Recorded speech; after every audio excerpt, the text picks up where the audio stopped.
भाई बहन का प्यार। राधिका का मन आज कॉलेज जाने का नहीं था, फिर भी वह मन मार कर गई, क्योंकि कॉलेज में आज एक बहुत महत्वपूर्ण सेमिनार था।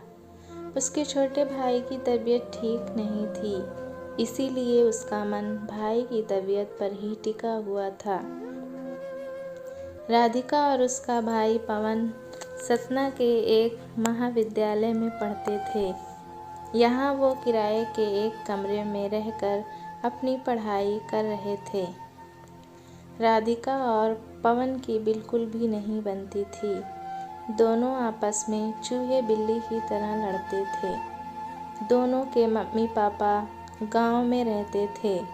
वो दोनों इन भाई बहन की लड़ाई से परेशान रहते थे, लेकिन पिछले कुछ दिनों से पवन की तबीयत ठीक नहीं थी। पवन बुखार से पीड़ित बिस्तर में पड़ा रहता था। ज़्यादा बोलता नहीं था। राधिका हमेशा गुस्से में पवन के मर जाने की कामना किया करती थी। राधिका को सब कुछ व्यवस्थित तरीके से चीज़ें पसंद थी। पवन एक तो घर में सबसे छोटा और लाडला था तथा लापरवाह भी था, जिसकी वजह से कमरे में चीज़ें यहाँ से वहाँ अव्यवस्थित कर दिया करता था और राधिका की चीज़ें गुमा दिया करता था, जिसकी वजह से दोनों के बीच में लड़ाई हुआ करती थी। एक बार राधिका का पेन नहीं मिल रहा था, जिसके बाद दोनों भाई बहन की जमकर लड़ाई हुई। राधिका गुस्से में कहती है कि भगवान, ये मर क्यों नहीं जाता, मेरा जीवन बर्बाद करके बैठा है। गुस्से में ऐसी बातें वह कई बार बोल दिया करती थी।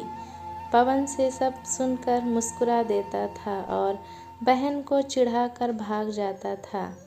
राधिका को लगता था कि उसी के अनाप शनाप बोलने की वजह से पवन की तबीयत खराब हुई है, इसीलिए उसे अपने ऊपर भी बहुत गुस्सा आ रहा था। वह इस समय अपने भाई की पूरी मन से सेवा कर रही थी, जिससे वह ठीक हो जाए। इसके अलावा अब वह भगवान की पूजा भी करने लगी और कॉलेज के बगल में हनुमान मंदिर में जाकर अपने भाई की लंबी उम्र के लिए प्रार्थना करती। मंदिर के पंडित ने बताया कि बुधवार के दिन व्रत करने से लोग जल्दी स्वस्थ होते हैं। यह सुनकर राधिका ने बुधवार के दिन व्रत रहने लगी।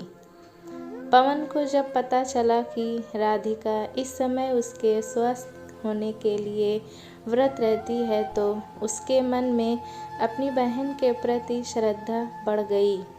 उसने कहा कि ईश्वर तेरी जैसी बहन सबको दे, और उसने भी अपने मनोबल को बढ़ा लिया कि वह भी जल्दी ठीक हो जाएगा, जिससे उसकी पेटू बहन को व्रत न रहना पड़े।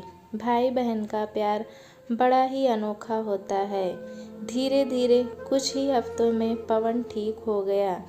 राधिका बहुत खुश हुई और उसने मन ही मन निश्चय किया था कि अगर भाई ठीक हो जाएगा तो वह शारदा माँ के दर्शन करने जाएगी। दोस्तों, कहानी कैसी लगी हमें कमेंट में ज़रूर बताएं। चैनल पे नए हैं तो एक लाइक और सब्सक्राइब करना ना भूलें।